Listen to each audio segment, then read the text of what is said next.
ลงตาจรปรารถนาเขาว่าถึงหรอกไม่คือในวันเลยเห็นปะ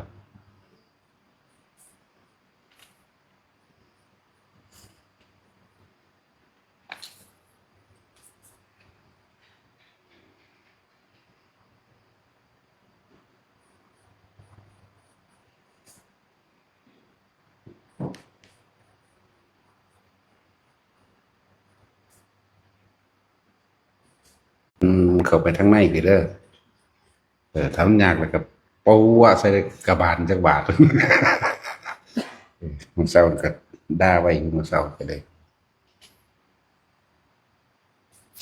ครั้งที่สามตายเลยได้บาทนี่เห็นมันสมควรตายเนี่ยก็ใครว่าท่านได้เท่าคำนี้เนาะพอดีเป็นตาหักอยู่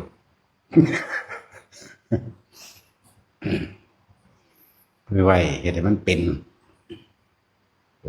แย้มปากจักน้อยแน่ให้มันตื้อเข้าไปในนี่แต่ของเห็ดเป็นอยู่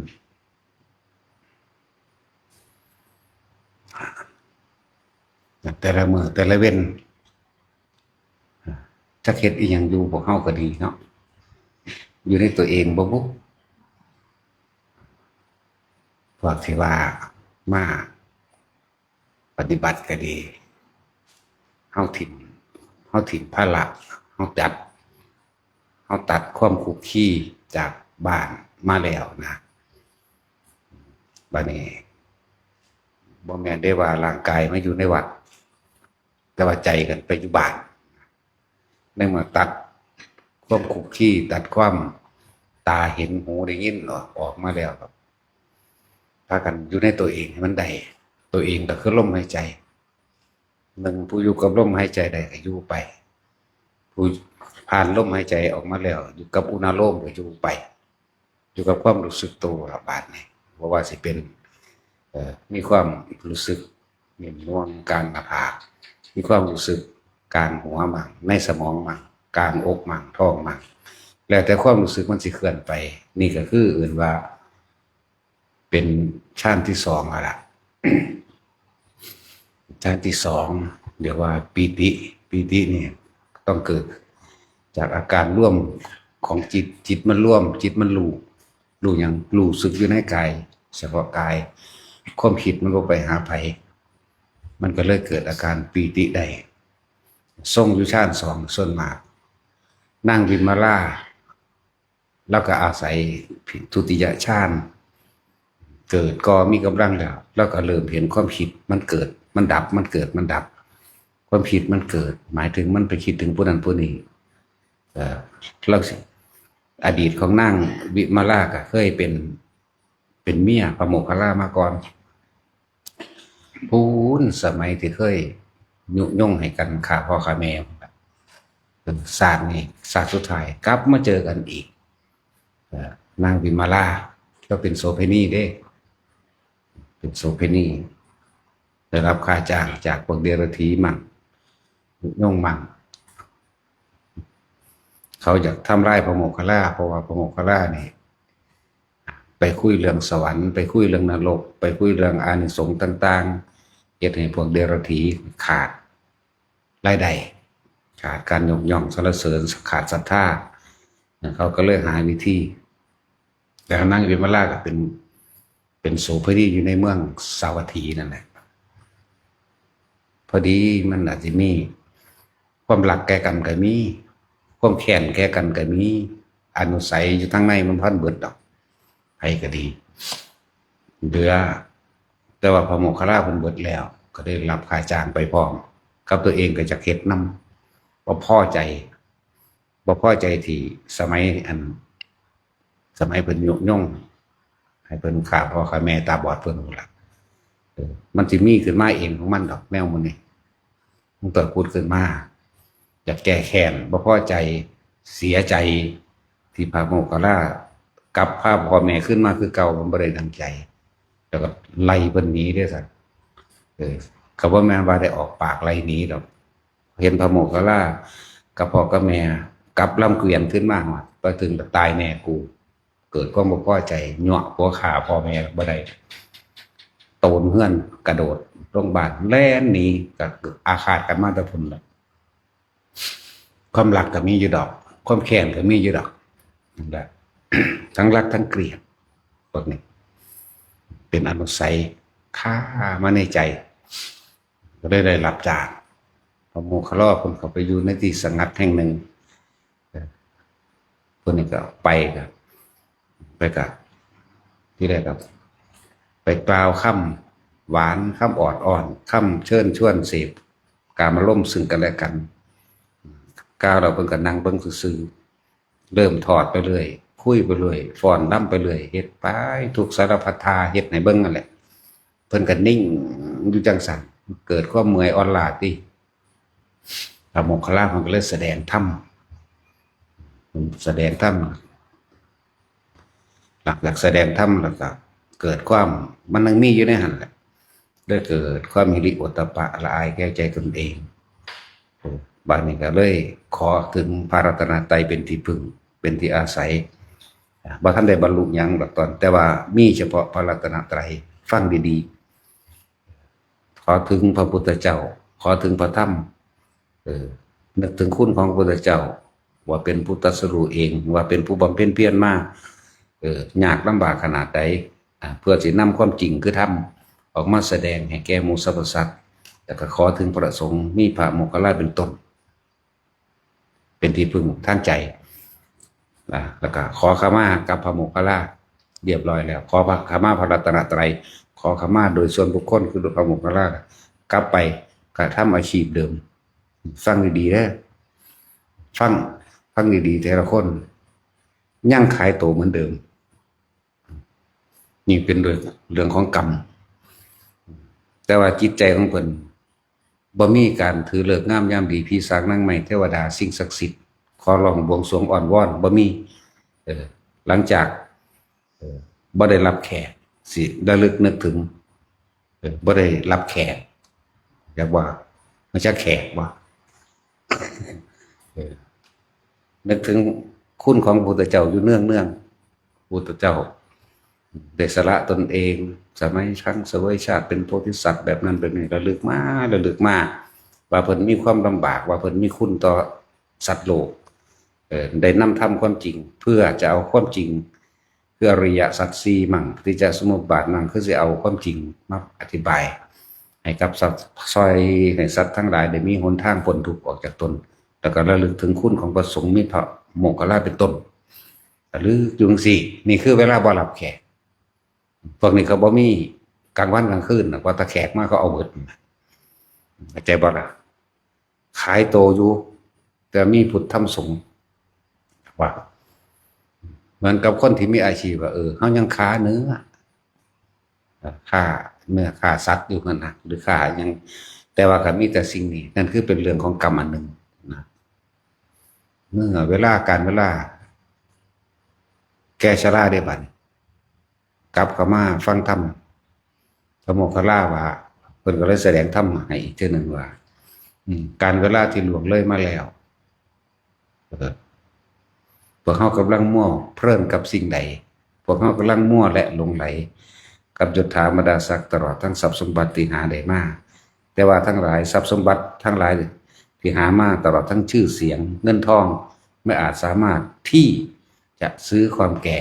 ความชราให้กับเธอได้เลยมันเริ่มเฒ่าเด้จากว่าล่ะเรียกว่าแขกหน่อยลง ว่าค่อยได้รับแขกมันเฒ่าโอ้มันธรรมดาได้จาก60พุ่นเด้จังแขกบ่ค่อยมีแล้วว่าเพราะคนมันงามคนงามสิถูกยกขึ้นไปเป็นโสเภณีมันแย่งกันสิฆ่ากันพาหากษัตริย์เลยมันยากหลายก็เอามันไปขายโตนั่นแหละตั้งราคาขึ้นให้บ่ต่ำกว่าเป็น 1,000 ก็หาพนะโอ้โหบ่ธรรมดาเด้อตะกี้เนาะ บ่ค่อยมีผู้ไปจ้างนอนนำประกอบกับการระลึกนึกศรัทธามันเริ่มเต็มขึ้นศรัทธาเริ่มมีกำลังแล้วก็อีกอย่างนึงก็บ่ค่อยมีแขกก็มีเวลาไปฟังธรรมได้บัดพระโมคคัลลามันก็เน้นให้การเวลาล่วงมานานแล้วบัดนี้เธอทำอะไรอยู่เธอยังประมาทอยู่ใหญ่ ทรัพย์สินเงินทองตลอดทั้งชื่อเสียงของเธอที่สะสมมาไว้มันเป็นแค่เครื่องพานแม้ชั่วขณะก็หายไปตอนนี้ร่างกายของเธอเป็นจังไดร่างกายของเธอเหี่ยวย่นชราเงินทองที่หาได้มากเธอนั่นนะเอาไปซื้อความหนุ่มสาวคืนมาได้หรือไม่ก็เห็นตามความเป็นจริงของเธอบัดนี้มือมันก็เหี่ยวมันก็เฒ่าเพิ่นก็แสดงทำไปถึงความชราคลำคลาแล้วเพิ่นก็เปรียบเทียบมารดาของเธออยู่ที่ไหนมารดาก็ได้ตายไปแล้วแต่ว่าก็อาชีพโสเภณีเหมือนกันเป็นแม่เราอะไรทั้งสั้นแล้ว หลายอันหลายอย่างในความถูกทั้งใจของเธอเธออาจจะมีบุคคลอันเป็นที่รักอยู่แต่เธอก็ไม่ได้สมหวังกับบุคคลอันเป็นที่รักเธอต้องขืนใจหรือจำใจได้นอนกับบุคคลที่ไม่ได้รักเธอมีความสุขหรือความทุกข์ดีเหตุไฉนเล่าเป็นทุกข์เจ้าข้านะแต่เธอได้นอนกับบุคคลที่เธอเตรียมใจให้ไม่ได้ขืนใจไม่ได้ฝืนใจไม่ได้ทำเพื่อสิ่งใดสิ่งหนึ่งแต่มันเป็นความรักเธอย่อมมีความสุขจากนั้นใช่หรือไม่บอกใช่ทั้งสั้นแล้วแต่นี่เธอไม่ได้นอนกับบุคคลที่เธอรักเลยแม้แต่เพียงคนเดียวนะเพิ่นมักผู้เดียวเท่านั้นคือพระโมคคัลลาจากว่าล่ะสั้นละมักพระโมคคัลลาแต่กับบ่ได้สั้นตัวเพิ่นก็เริ่มเห็นตามความเป็นจริงมาเป็นจริงมาสุดท้ายฟังแล้วก็บรรลุพระโสดาบันอาชีพนั้นเลิกเด็ดขาดได้บ่เนี่ยจากบ่ล่ะพระโมคคัลลาให้ความรู้ความเห็นไปแล้วเห็นตามความเป็นจริงเลยแล้วนี่แก่ชราคลำคลาพิจารณาร่างกายอสุภะอสุภังของเจ้าของเองพร้อมแต่พระเนี่ยถึงที่สุดก็ได้บรรลุพระโสดาบันหลังจากนั้นมากก็มอบทรัพย์สินเงินทองต่างๆให้กับคนทุกคนอยากออกบวชไปก็บ่ทันได้บรรลุง่ายดอกแต่ว่าได้บรรลุโสดาบันก่อนออกบวชไปฟังธรรมของภิกษุณีด้วยกันมั่งสนทนาธรรมด้วยกันมั่งเมื่อสุดท้ายที่ว่าบรรลุแล้วก็บรรลุตอนนั่งศิริมาตายนั่งศิริมาตายบวชเป็นภิกษุณีเราได้บัดนี่นั่งวิมาลาเนี่ยครูพระโมคคัลลาเนี่ยบวชแล้วพระเจ้าแสดงเรื่องกุศลเรื่องอกุศลกุศลธรรมะอกุศลธรรมานั่นแหละเพิ่นแสดงธรรมคนเลยเอามาสวดเป็นว่างานศพต้องสวดอันนี้นั่นแหละเริ่มต้นกวดสวดกุศลก็ดีตั้งแต่เพิ่นแสดงเรื่องอันนี้เป็นกุศลอันนี้เป็นอกุศลอันนี้เป็นทั้งไม่ใช่กุศลและไม่ใช่อกุศลสุขทุกข์เกิดขึ้นจากนี่ละแหละไล่ไปก็เลยบรรลุอรหันต์ตอนนั้นพร้อมกับการเบิ่งอสุภะพร้อมกันว่าอสุภะของนางสิริมาแหละนางสิริมาเป็นสาวน้อยเห็นโตเพิ่นเฒ่าแล้วเด้อนางวิมาราน่ะอายุมากแล้วเดี๋ยววิมาราน่ะอายุมากแล้วหลายแล้วจาก60 70พุ่นล่ะนั่นอันผู้นี้มาตายให้เบิ่งเนาะความพระพุทธเจ้าแสดงธรรมอนิจจาทุกสิ่งทุกอย่างหาความจริงยั่งยืนไม่ได้พวกเธอทั้งหลายพากันทำอะไรอยู่เห็นนะในสุดท้ายแล้วนั่งวิมาลากับบรรลุอรหันต์จึงเห็นบุญเห็นคุณของพระโมคคัลลาหลายอย่างระลึกแล้วก็เลยอัปทานภิกขุณีอัปทานมันก็ไล่ไปคำว่าอัปทานคือว่างอุปทานได้แล้วตะกี้มีความหวังมีความปรารถนามีความรักใครชอบใจว่าอยากได้นั่นอยากเป็นนี่อยู่หลังจากนั้นมาเฮาเนี่ยเกิดมานานนับประมาณเฉียดชีวิตกับบ่ได้มีความปรารถนาอยู่ในภายในใจความปรารถนาอันสุดคือความสมหวังนะในความสมหวังทั้งหลายเข้าใจว่ามันมีความสุขไล่ไปจนว่าฮอดพุ่นล่ะเมื่อนั้นจนถึงว่าเฮามีความตั้งตนปรารถนาหวังว่าให้ได้ดวงตาเห็นธรรมหรือพบพระนิพพานในศาสนาของพระพุทธเจ้าองค์ใดองค์หนึ่งในสมัยเริ่มต้นแรกเรียกว่าเป็นปฐมในการตั้งจิตเข้าสู่กุศลเจ้าก็โตเตไปเรื่อยแล้วล่ะตั้งจิตสู้กันเลยก็จะว่าล่ะได้เริ่มต้นมาจากคุณโตเตกับสัตว์เซ่เที่ยวกันว่าแต่เกิดขึ้นสวรรค์มั่งลงนรกมั่งเปรตมั่งเดรัจฉานมั่งอยู่พอสมีเด้ถึง1อสงไขยแสนกับจนถึงมาสุดท้ายแล้วเคยตั้งไว้ ในสมัยของพระอย่างดักได้ว่าหากข้าพเจ้าพลาดจากศาสนาของพระผู้มีพระภาคเจ้าองค์นี้พระที่บังกรขอให้ข้าพเจ้าจงอย่าพลาดศาสนาของไอของพระพุทธโคดมเป็นในการเบื้องหน้าเถิดอ๋อได้มาจากคุณสุเมธาฤาษีหากข้าพเจ้าพลาดจากศาสนาของพระพุทธที่บังกรนี่ขอข้าพเจ้าจงอย่าพลาดจากศาสนาของสุเมธาดาบทอันเป็นฤาษีองค์นี้เถิดนั่นเองไล่มาเลื่อนว่าอปทานระลึกความย้อนหลังบรรลุแล้วมันเพิ่นได้ของเพิ่นน่ะย้อนได้1อสงไขยแสนกับเพิ่นย้อนไปประมาณนี้ย้อนไปเราเลยไปเห็นแต่ก็มาระลึกถึงบุญคุณของพระโมคคัลลาเขาเจ้าว่าแม่นว่าหาก็เกิดน้ำกันทีเดียวได้บ่นับประมาณชาติไม่ได้อยู่น้ำกันเป็น36กับมั่งได้เป็นพระอินทร์รวมกันมั่งตกนรกรวมกันมั่งเป็นสัตว์เดรัจฉานรวมกันมั่งบางที่ศาสตร์หนึ่งสมัยที่เพิ่นเป็นฤาษีเป็นทูตสีม่านเพิ่นก็เคยเกิดน้ำกันผัวเมียกันเคยตักเตือนพระโมคคัลลาท่านพี่จะทำอย่างนี้อย่างนี้อย่างนี้สมณะทั้งหลายเหล่านั้นเป็นผู้มีคุณต่อโลกท่านจะบาปไปนั้นจะมากวนจะไม่ยุ่งกับไล่กันนี้นั่นไล่กันนี้นะศาสตร์นั่นแหละนั่นเป็นทูตสีม่านเองแล้วก็เข้าไปสู่ช่องหูของพระสาวกของพุทธเจ้าองค์นั้นนั่นสินะทางคนอื่นเตือนกันอยู่นะครับเกื้อหนุนกันไม่เรื่อยแบบเตือนกันอยู่ก็เลยมาเห็นคุณนี่เวลามันบรรลุแล้วมันหูแล้วจังเหมือนกับว่านะคนที่ว่างจิตเป็นอุเบกขาได้จริงๆก็คือพระอรหันต์นี่แหละนอกนั้นก็ขาแน่บ่ขาแน่แหละเนาะก็แท็กซี่นี่คือคุณขนาดคนมีอาชีพขายตัวโสเภณีแต่ว่าเพิ่นบ่สิบ่ถือเอาอย่างอื่นเมื่อเพิ่นถึงพระรัตนตรัยนี่ได้จังบอกว่าแต่ละคนเฮาเชื่อมั่นในพระพุทธเจ้าที่นำความจริงออกมาแสดงหนทางให้เฮาฟังเฮาเชื่อมั่นในพระสงฆ์ที่นำความจริงอันเป็นคำสอนของพระพุทธเจ้าพุทธะแปลว่ารู้เจ้าแห่งผู้รู้ทั้งปวงคือรู้หยังรู้ความจริงและอาศัยพระสงฆ์แสดงเฮาก็เลยระลึกนึกถึงพุทธธรรมสงฆ์ก็เลยเอิ้นว่าพระรัตนตรัยมั่งแก้วสมการมั่งพุทธธรรมสงฆ์มั่งบ่มีความเสื่ออย่างอื่นอีกบ่มีความเสื่อว่ามีผีสางนางไม้เทวดาอินทร์พรหมสิ่งศักดิ์สิทธิ์ดลบันดาลบ่มีละออกหมดเลยแต่ว่าอาชีพนี่โดยกรรมอย่างว่าได้รับคือเก่านั่นแหละเป็นที่มาแห่งขันธ์ทั้ง5ขันธ์5เป็นเครื่องรับกรรมเก่าเพราะตัวเองเคยกระทำไว้ดีบ่ได้ก็เลยต้องรับจำใจเฮ็ดเอิ้นว่าจำใจเฮ็ดถ้าบ่เฮ็ดก็เหมือนกับว่าชื่อเสียงสิดับไปเหมือนกับว่าสิบ่มีอาชีพอื่นเป็นเครื่องเลี้ยงชีพถึงสินะนั่นแหละมันเลยเป็นจังซั่นคือกูเฮ็ดอาชีพอื่นบ่ได้กูต้องเฮ็ดเฉพาะอาชีพนี้นะเหมือนกันกับพวกค้าทรัพย์อีกอย่างหนึ่ง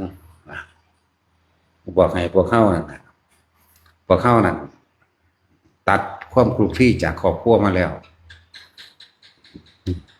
นั้นชั่วขณะหนึ่งก็ช่างมันปล่อยให้เบิดคิดถึงผัวคิดถึงเมียคิดถึงลูกคิดถึงหลานสัตว์เลี้ยงเข้ามามักพริกผักไผ่นี่จักว่าล่ะเอากิ่งๆเด้โอ๊ยกูลืมมาเข้าเด้ออยู่ดีก็มีเนาะแท็กซี่โอ้ยมันมาก็ท่านบ่น้อเด้ยานมันหนึ่งบ่สุกถูกไหมนั่นบ่ล่ะมันสั่นแล้วตัดออกมาแล้วบัดนี้ตั้งใจแต่ฟังกับน้อมความคิดพิจารณาตามทำความเห็นให้ตรงจากประสบการณ์จริงของเจ้าของกับคำที่เพิ่นบอกออกไปแล้วก็หาตอนที่เฮาฟังอยู่นี่แหละใครควรพิจารณาตามบทจากบ่ล่ะใครควรพิจารณาตามหาข้อสรุปลงความเห็นเมื่อมีความเห็นสรุปได้ว่าทุกสิ่งทุกอย่างเกิดมาตายความปรารถนาสุขนั่นแหละคือความทุกข์ที่ต้องดำเนินต่อไปให้ไปภาคหน้าอันบ่ล่ะความปรารถนาสุขนั่นแหละคือทุกข์ที่เราจะต้องรับต่อไปในภายภาคหน้าโดยอาศัยขันธ์5นี่เป็นเครื่องรองรับทุกชนิดขันธ์5ร่างกายเฮานี่ รับความเจ็บความปวดความหอนความหนายความหิวความเจ็บความป่วยรับไปเลยการเกิดจากการกระทำคือจิตเจตนาของเฮาเองตอนนี้แต่เฮาหยุดความคิดใดนี่จิตเจตนาหยุดความคิดนั่นแหละมันก็รู้เลื่อนว่ารู้สึกตัวอยู่ในเฉพาะตัวเองซะ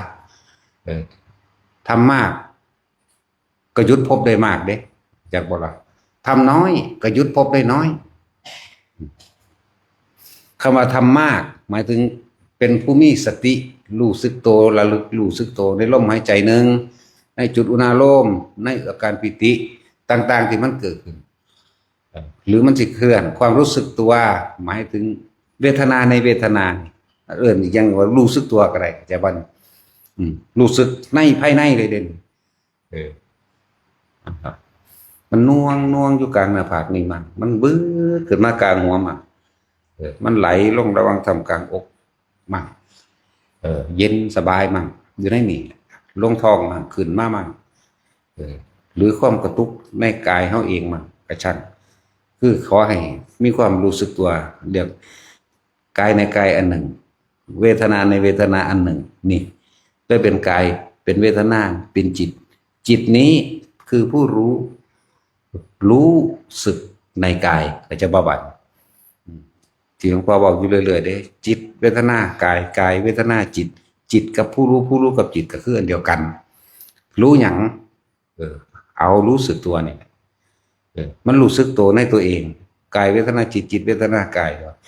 ยในกายเวทนาในเวทนาจิตในจิตร่วมกันเป็นความรู้สึกตัวน่วงอยู่นี่บางคนทำความรู้สึกตัวอยู่ท่ามกลางอกอันนี้คือมันจะเป็นเองหลังจากเขาฝึกลมหายใจกับจับฐานที่ตั้งแห่งจิตได้แล้วฐานสมาธิจิตตั้งมันตั้งอยู่ใส่เฮาตั้งไว้ตรงฐานกลางหน้าผากเฮาเมื่อเฮาเข้าใจว่านี่คือฐานเบื้องต้นเมื่อมันเคลื่อนไปเฮาก็ให้รู้ว่าก็ไม่หนีออกจากฐานไม่หนีออกจากความตั้งมั่นไม่หนีออกจากความรู้สึกตัวมันจะไหลลงมากลางสมองกระชังมันจะลงมานี่กระชังให้อยู่แค่นี้อยู่มากดับภพได้มากเข้าใจบ่เนี่ยอยู่น้อยดับภพได้น้อยทำมากได้มากทำน้อยได้น้อยไม่ทำไม่ได้อะไรเลยมีแต่เกิดจากมันเข้ามาพบก็คือความรู้สึกที่ออกจากกายของเฮาเองความรู้สึกที่ออกจากกายของเฮาเองโดยอาศัยสัญญาคือความจำเมื่อเราคิดถึงบุคคลผู้หนึ่งอันเป็นบุคคลที่รักใคร่พอใจคิดถึงนี่จิตมีที่ตั้งและไปคิดถึงนั่นเองครับว่าจิตมีที่ตั้งไปตั้งอยู่กับบุคคลที่เรารักแล้วก็พิจารณาไปคิดไปมโนนึกภาพไปเห็นบ่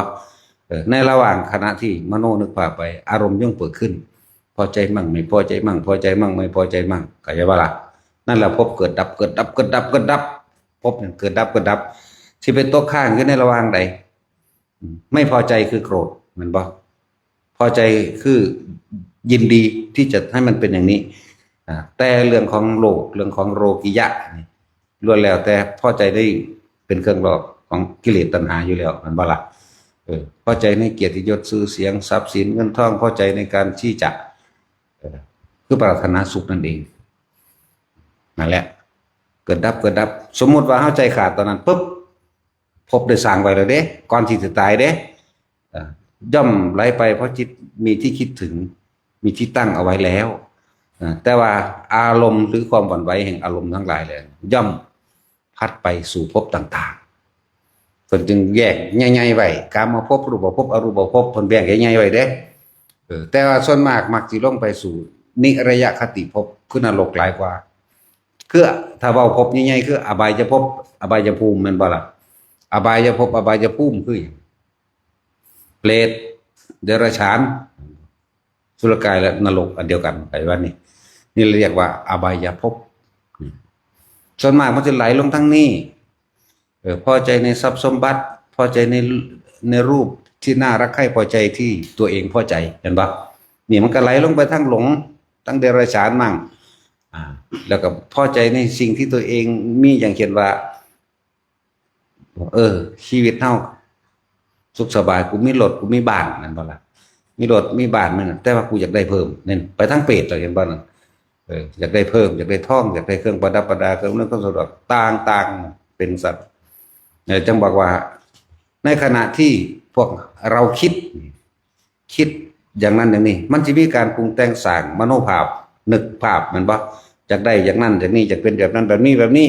นั่นแหละอารมณ์เกิดดับเกิดดับเกิดดับเกิดดับเกิดดับพอใจไม่พอใจพอใจไม่พอใจพอใจไม่พอใจคำว่าสิหาอุเบกขาเนี่ยยากเด้เพราะว่าเฮาบ่ได้อยู่ในกายเฮาเองจึงหาความอุเบกขาบ่ได้นี่แหละพอใจก็ไม่พอใจโดดข้ามไปเบิดเลยโดดข้ามอุเบกขาเพราะอาศัยสัญญาคือความคิดถึงบุคคลสัตว์สิ่งของเนาะดังซี่แล้วแต่ถ้าเฮาได้ยินได้ฟังธรรมน้อมเข้ามาเบิ่งถ้าเฮาคิดถึงตนเองเข้ามาสู่ความรู้สึกของตนเองนี่จังสิเป็นอุเบกขาได้เพราะจิตมันจะไม่มีที่ตั้งแต่ว่าเฮาเอามาตั้งไว้ตั้งลมหายใจต่างหากเรียกว่าเป็นผู้มีสติระลึกรู้อยู่ในลมหายใจลมหายใจก็คือกายในกายอันหนึ่งเมื่ออยู่กับลมหายใจนี่กายทั้งเบิดถ้าเว้าบ่แล้วคนบ่ทันได้ตายมี42อาการอย่าว่าล่ะไล่ไปเบิ่งติเฮาฮู้จักแต่ว่า32มันบ่เกสาโลมานะคาทันโตเตตานังมังสังนันนาหารูไล่ไปเลยแต่ว่าคนบ่ทันตายมันมีธาตุดินน้ำมันมีไฟน้ำมันมีลมน้ำแม่นบ่ล่ะไฟ4ลม6เป็น42บัดนี้เฮาละออกทั้งเบิดเฮาจะเอาอยู่เฉพาะธาตุลมคืออยู่ลมซื่อๆเอิ้นว่าลมหายใจนี่แหละคือกายในกายอันหนึ่งว่าอยู่กับลมหายใจเข้าออกอยู่เฉพาะโพรงจมูกเด้อไผก็ดี แต่ผู้อยู่กับลมม่วนๆอยู่เฉพาะในโพรงจมูกข้างในบ่ให้เลยไปดังหักอยู่ประมาณแต่ก็บ่ต้องไปตามลมข้างล่างบ่ต้องไปตามว่าลมมันเย็นมากนั่นลูกกระเดือกคอแล้วเย็นมากดินปีแล้วเย็นมากหน้าอกแล้วนี่ก็บ่ต้องไปสนใจมองหันเอาทำความรู้สึกอยู่ในลมหายใจม่วนๆอยู่ตรงโพรงจมูกพอเลื่อนว่าลมหายใจนี่คือกายในกายอันหนึ่งเมื่ออยู่เฉพาะกายในกายแล้วเฮาสิมีความรู้สึก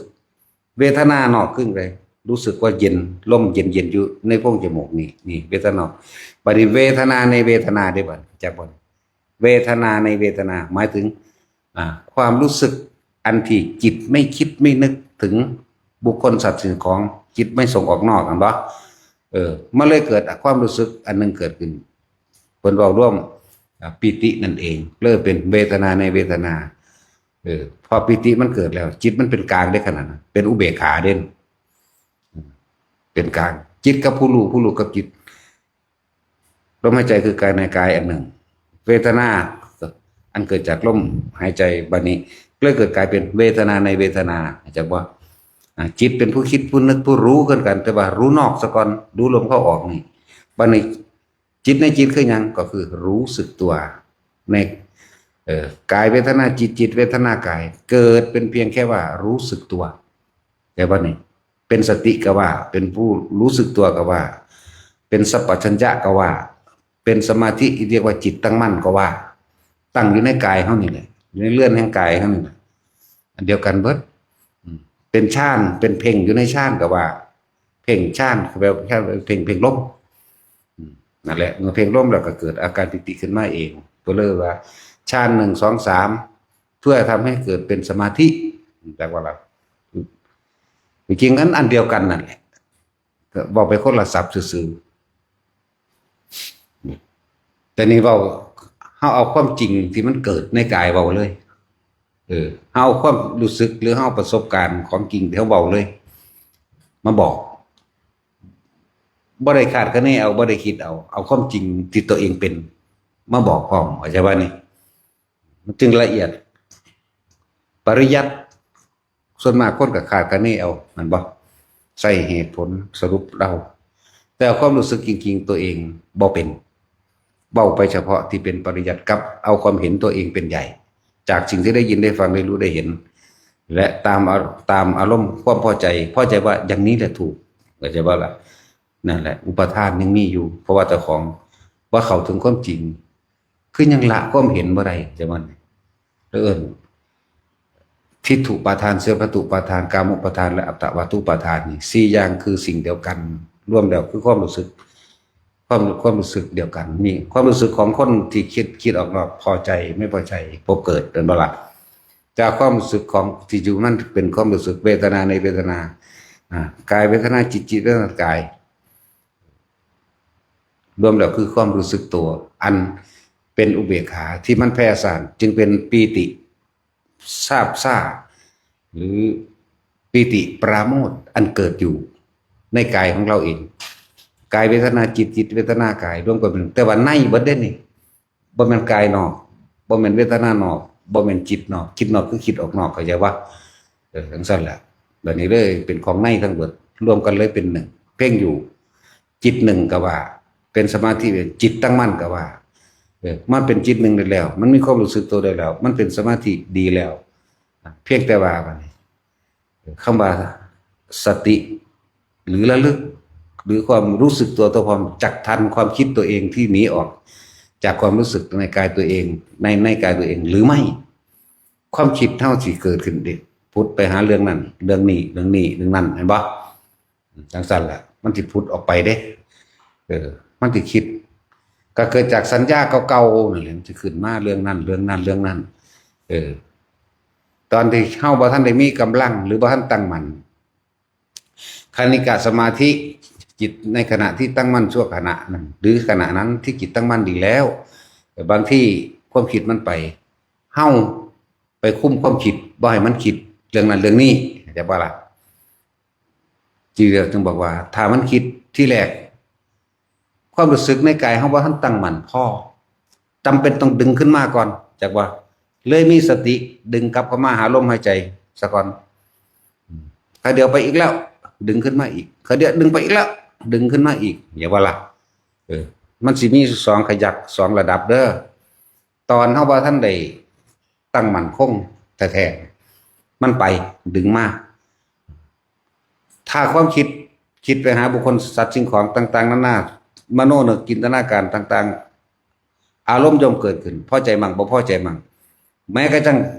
พอใจมั่งไม่พอใจมั่งในความรู้สึกของตนก็ช่างนี่เข้าใจว่าล่ะนั่นแหละดึงกลับมาก่อนดึงกลับมาเรื่อยถ้าเฮาดึงกลับมาได้ท่านความคิดที่มันออกนอกออกเพราะปีติอันอื่นแทรกซ้อนก็มีออกเพราะคิดถึงบุคคลสัตว์สิ่งของก็อย่างหนึ่งเด้อฟังดีๆออกเพราะคิดถึงบุคคลสัตว์สิ่งของเมื่อคิดถึงบุคคลสัตว์สิ่งของอันเป็นสัญญาเก่าๆเรื่องเก่าๆแล้วมันจะมีมโนนึกจินตนาการต่างๆอารมณ์ย่อมเกิดได้พอใจไม่พอใจมั่งไม่พอใจมั่งพอใจไม่พอใจมั่งนี่อันเรื่องนึงที่เป็นยังว่าความคิดมันออกจากรู้สึกตัวออกจากผู้รู้ออกจากความรู้สึกตัวพุ่นไปรู้นะอื่นไปพอใจมั่งพอใจมั่งจะคณิกะสมาธิจากวันนี้ทีนี้เฮาเริ่มกันมาเลยถ้าเฮาเมื่อตั้งมั่นดีแล้วความรู้สึกอีกอันนึงที่เฮาสิไปสงสัยในเวทนาหมายถึงอาการปิติซ้อนเข้าใจบ่ปิติซ้อนเด้อตอนนี้เฮาอยู่ในนี่ลมหายใจนี่กับจุดอุณหภูมินี่เข้าใจบ่ล่ะบางครั้งบัดนี้ขนลุกขึ้นมากก็มีออกไปพิจารณาขนลุกนี่ว่าปิติซ้อนเข้าใจบ่นี่มันซ้อนกันได้นี่บางที่อุทกายปิติเกิดขึ้นขนลุกขนขิ้งลุกขนหัวลุกไปให้ความสำคัญใน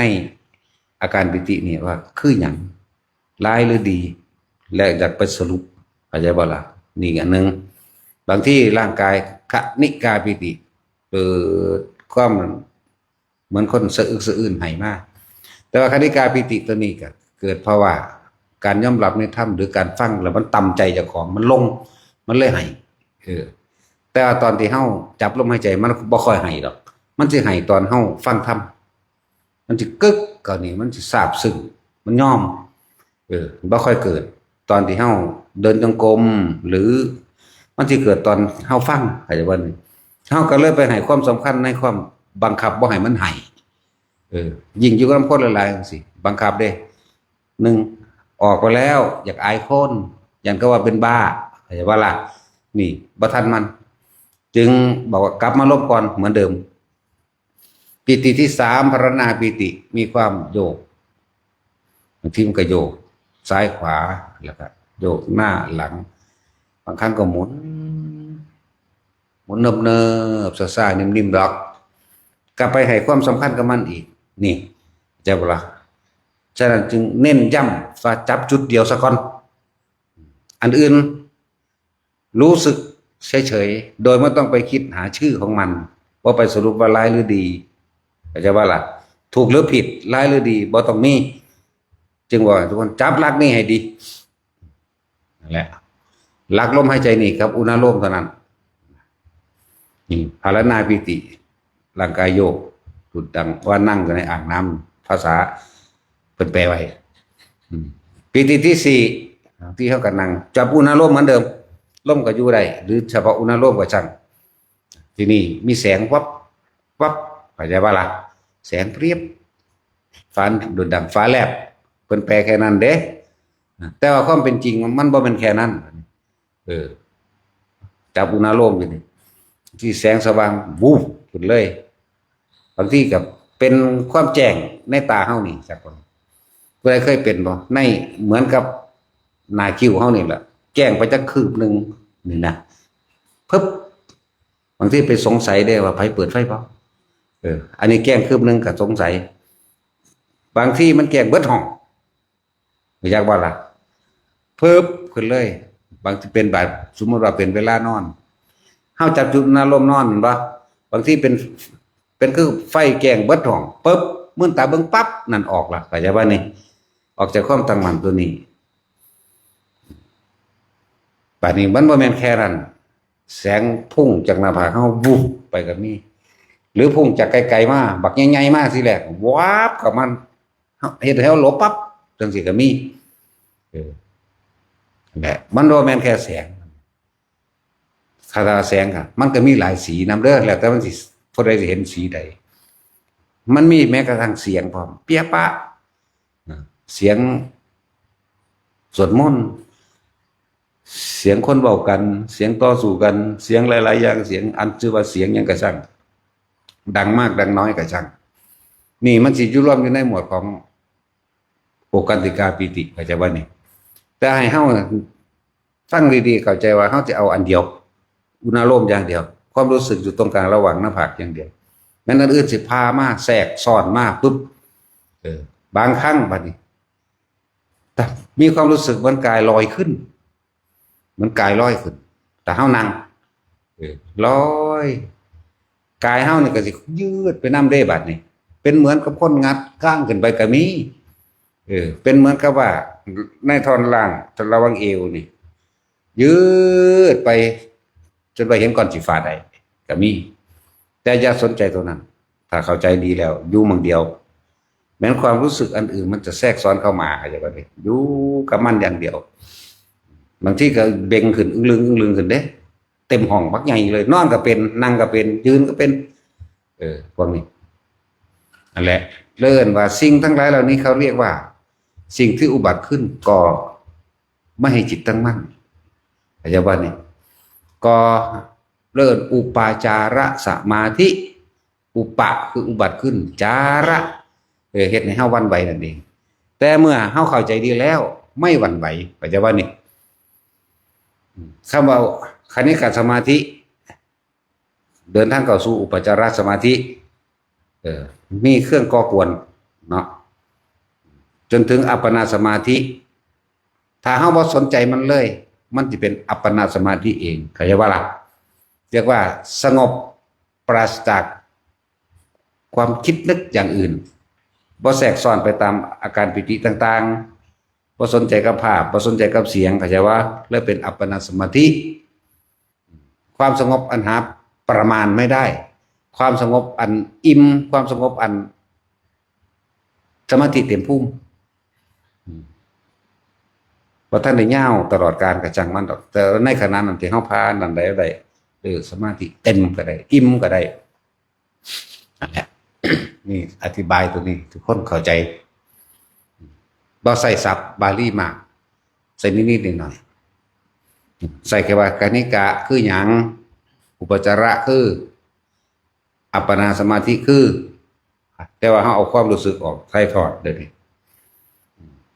จิตตั้งมั่นไม่หวั่นไหวไปแต่ว่าตั้งตรงไหนนี่จักว่าตั้งตรงฐานที่ตั้งแห่งจิตรู้สึกอยู่ในกายอันนี้แค่นี้เองมันอยู่กับมันจึงถามทุกคนว่าพวกเฮาแต่ละมือแต่ละเว้นเนี่ยเฮาอยู่กับความรู้สึกตัวเองได้มากหรือน้อยแต่ว่าล่ะ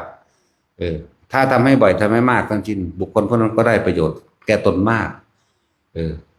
ละพบได้มากจะว่าพบคือความพอใจและบ่พอใจกับสิ่งที่เขาไปคิดในปรุงแต่งในบุคคลสัตว์สิ่งของเขาจะว่านี่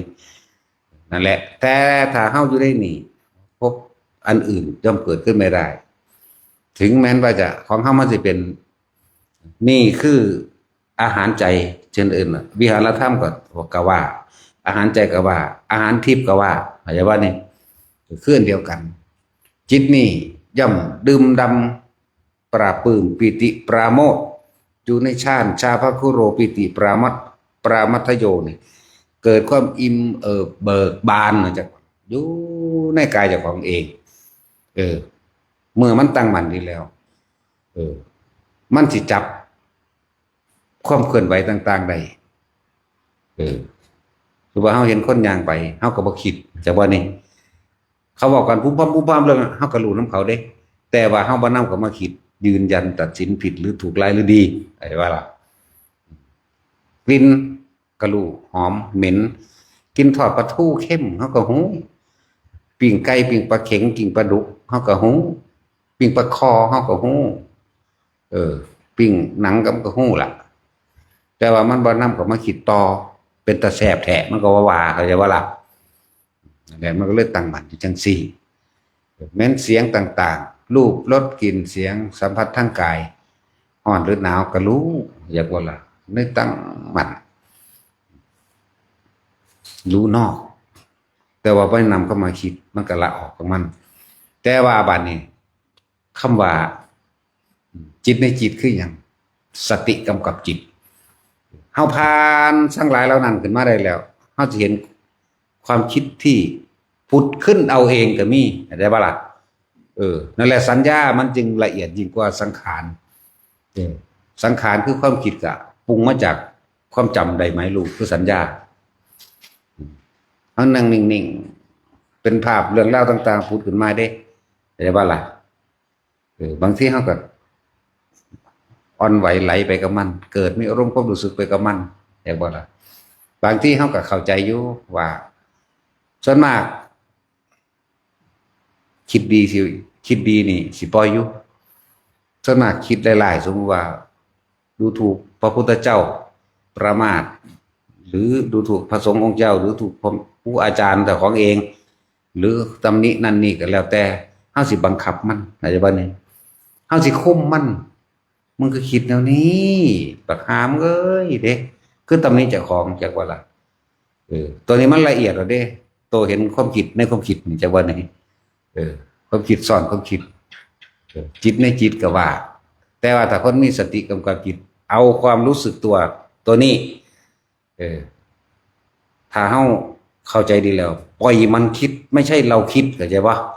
ความคิดนั่นเป็นแค่สังขารขันธ์ละสัญญาที่มันเป็นปกติของมันมีของมันอยู่แล้วมันเกิดเป็นของเก่าอย่างบ่มันก็ปรุงนึกไปของมันเองเฮาบ่ต้องห้ามมันดอกปล่อยเลยล่ะแต่เฮาปล่อยเลยแล้วความรู้สึกพอใจบ่พอใจมันเกิดบ่ได้มันก็เห็นนั่นตัวเห็นจิตตสังขารแต่ว่าล่ะมันก็รู้ความคิดจิตนี่คือผู้รู้หยังรู้ว่าอาการของผู้รู้ทั้งอาการของความรู้อันนี้คือการคิดอ๋อกูบ่นำมึงดอกกูบ่หลงไปกับมึงดอกจักว่าล่ะเอาตัวความรู้สึกตัวประกันตัวเองเอาไว้รู้สึกตัวอยู่หน้าผากนี่แหละจะว่าล่ะมันสิคิดจังได๋ก็มันคิดไปโลดเลวร้ายแบบใดก็ปล่อยไปแต่ว่าอย่าลืมสังเกตความรู้สึกในกายแห่งตนเราจะว่าล่ะมีอยู่ในกายแห่งตนสังเกตตัวนี้ความรู้สึกมีอยู่ตัวนี้สัพพัญญะตัวนี้รู้สึกตัวพร้อมอยู่ตรงนี้ตรงหัวกระจังตรงกลางหน้าอกกระจังอยู่จังสั่นแม้นความคิดจะร้ายมั่งดีมั่งช่างมันเราไม่ได้เป็นผู้คิดแต่ว่ามันก็ทันตัวจิตไม่มีที่ตั้งล่ะมันก็เลยเกิดเข้าไปเรียกว่า สังขารุปเปกขายานเข้าใจว่านี่สังขารคือสังขารเปกขาคือว่างจิตเป็นกลางเฉยๆกับความคิดดีและคุบร้ายเดี๋ยวรู้ทันความคิดที่ดีมั่งร้ายมั่งอย่างว่าเลื่อนว่าสังขารุปเปกขายานเมื่อเข้าถึงสังขารุปเปกขายานมันเข้าสู่อาสวะขยะญาณอารมณ์ที่จังอารมณ์ไม่ไปข้องเกี่ยวเพราะมันรู้ทันแล้วใช่ไหมเรื่องว่าอาสวะขยะญาณสังขารุปเปกขายานอาสวะขยะญาณสองอันนี้ต่อเนื่องกันสืบต่อเนื่องกันอารมณ์ความรู้สึกพอใจและไม่พอใจย่อมเกิดขึ้นไม่ได้พบมันก็ดับแต่ถ้าทำอย่างต่อเนื่องตลอด24ชั่วโมง1วัน2วัน3วัน4วัน5วัน6 7 8 9 10วันตลอดจนเท่าตายก็เปิ้นพระอรหันต์แต่ว่าล่ะนั่นแหละพระอรหันต์เป็นผู้ว่างมือจากบาปแล้วบ่ได้ของเกี่ยวกับสิ่งใดแล้วเรื่องอรหัตตะอรหัตหัดก็แปลว่ามือนี่แหละแล้วไว้ทุกคนถามตัวเองว่าแต่ละมือเขาอยู่กับไผอยู่กับคนอื่นหรืออยู่ในกายแห่งตนอยู่ในความรู้สึกแห่งตนหรืออยู่กับความรู้สึกกับผู้อื่นความรู้สึกกับผู้อื่นก็มีสองอย่างพอใจกับไม่พอใจเนาะแต่อยู่ในกายแห่งตนมีลมหายใจเป็นต้นมีแต่อุเบกขาเท่านั้นความรู้สึกเป็นอุเบกขายังเป็นอุเบกขาเวทนาอยู่แต่ว่าแต่เป็นอุเบกขาเวทนาในเวทนาเด้เพื่อให้มันเกิดความตั้งมั่นเพื่อสิเห็นความผิดนั่นเองอย่าว่าล่ะแล้วจังไปเทียบอย่างหนึ่งความรู้สึกตัวของเขาตัวนี้เป็นดุจดังยามอย่าว่านายประตูทวารหรือยามเฝ้าสังเกตผู้ร้ายคือไผคือจิตเฮาเองความคิดเฮาเองถ้าเฮามีความรู้สึกอยู่นี่มึงจะคิดยังคิดไปเถอะนะกูเห็นมึงแล้วมึงคิดบ่แม่นกูคิดใช่ว่าล่ะเมื่อมันจังซี่แล้วอารมณ์ที่เป็นของเกี่ยวพอใจบ่พอใจเกิดขึ้นบ่ได้แน่มันก็พบดับนั่นสั่นแหละนึกว่าให้ตั้งตัวนี้เป็นตัวแต่ละมือจึงถามเลยแล้วคนว่าเฮาอยู่ในความรู้สึกตัวเองอยู่บ่เป็นหลักสูตรมันสติปัฏฐาน4กายเวทนาจิตธรรมแม่นบ่กายก็นี่แหละกายในกายก็คือลมหายใจอันหนึ่งเวทนาก็เวทนาพอท่านเดินถึงเป็นเวทนาเรื่องกับลมหายใจนี่แหละเย็นๆอยู่ในโพรงจมูกที่เว้าอยู่ตลอดนั่นว่าล่ะจิตในจิตก็คือรู้สึกขึ้นนี่รู้สึกในกายในเวทนาในจิตจิตเวทนากายกายเวทนาจิตคือความรู้สึกตัวรู้สึกอันนี้เป็นรู้สึกอันเป็นอุเบกขาเลยบ่ล่ะส่วนคำว่าธรรมคืออย่างกายเวทนาจิตธรรมคือสิ่งทั้งหลายทั้งปวงที่เข้ามากระทบเฮาเองบ่ว่าจะเป็นบุคคลสัตว์สิ่งของดินฟ้าอากาศร้อนหรือหนาวเข้าใจว่านี่หิวหรือยังก็แล้วแต่เฮาสิสะท้านหวั่นไหวเป็นน้ำมันบ่นี่ไหมนั่นแหละ ถ้าว่าจิตตั้งมั่นก็คือทำความรู้สึกอยู่นี่จะไปออกจากหม่องนี้กายเว้ากายมันกว้างก็เลยว่าหน้าผากโลดนะเลยย่นย่อเข้ามาให้ทุกคนเข้าใจแม้นมันจะไหลไปหัวไปบนไประวังหน้าอกก็ช่างมันในเท่าต้องเน้นของว่าให้เป็นจุดเป็นจอเป็นการเพ่งอยู่เลยฌานมั่งเป็นสมาธิมั่งจะบ่ล่ะนั่นแหละเน้นอยู่ตัวนี้โลดผู้ใดอยู่ในความรู้สึกกายมันก็เห็นเองกับความคิดที่มันคิดไปคิดมาคิดไปเห็นดูเข้าก็ปล่อยมันตัวนั่นบ่ล่ะต่อไปต่อมาคิดหลายเข้ามันเบิดคิดเอาเองก็เป็นเด้จักว่ามันสิมีจังหวะอยู่ดอกบ่แม่นว่าเกิดทุกคนดอกที่มันเบิดคิดเอาเองคิดบ่จักหยุดจักหย่อนนั่นน่ะแต่ความรู้สึกตัวนี่ต้องมีตัวนี้ประกันไว้เด้อคิดบ่จักหยุดจักหย่อนบาดสิดับก็ดับปึ๊บเข้าใจบ่ล่ะดับนี่คือเข้าฌานนั่นแหละจักว่าปึ๊บไปเลยว่างไปปึ๊ดที่บางที่เพิ่นก็ว่าสว่างจ้าอิหยังมั่งโล่งอิหยังมั่งมันเข้าหรอกมันก็ออกเองของมันมันเข้ามันก็ยังเข้าเองมันออกก็ออกเองเท่านั้นแหละนั่นแหละบาดนี้มันก็มีอีกตัวนึงว่าอย่าไปติดหม่องนี้เข้าใจว่าล่ะอย่าไปติดหม่องนี้มันสงบถ้าติดหม่องนี้ติเวลาเฮาทำสมาธิเมื่อไหร่ ฝุ่นแปลผลหรอกเข้าใจว่าล่ะเลยบ่สงบ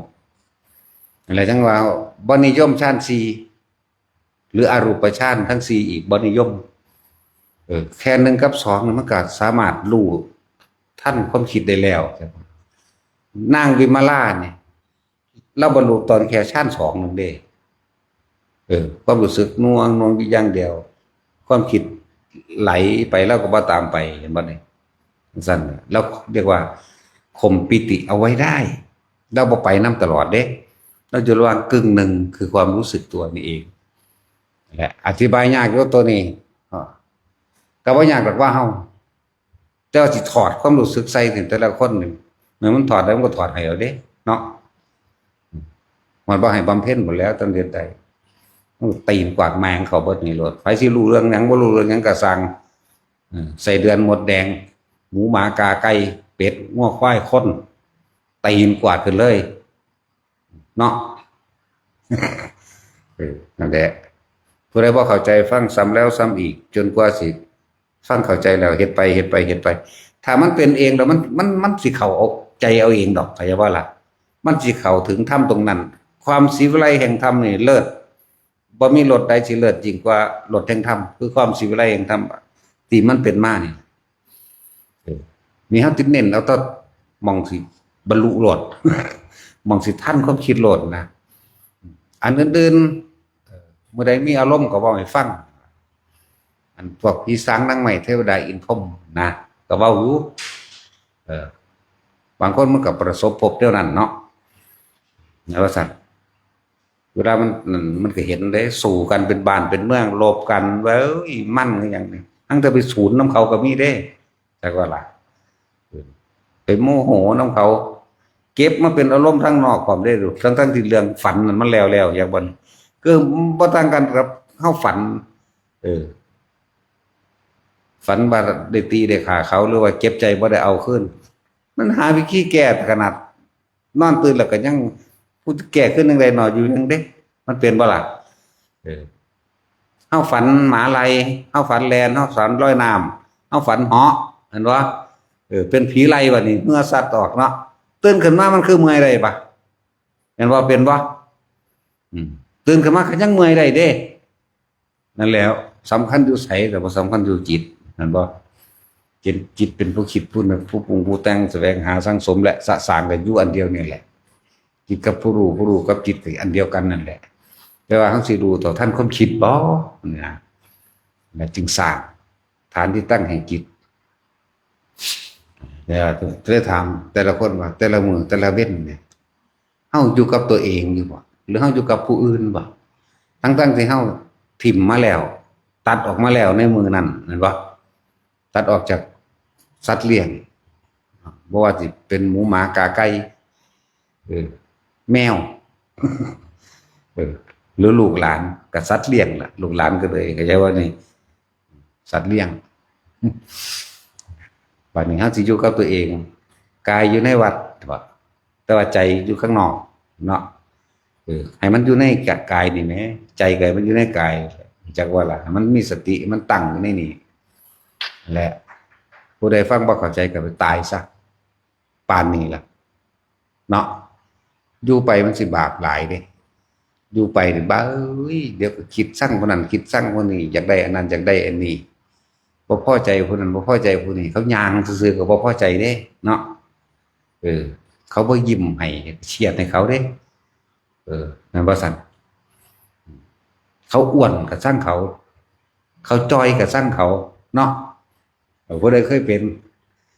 เขายิ้มหัวอยู่กับผู้อื่นก็สั่งเขาเด้เนาะ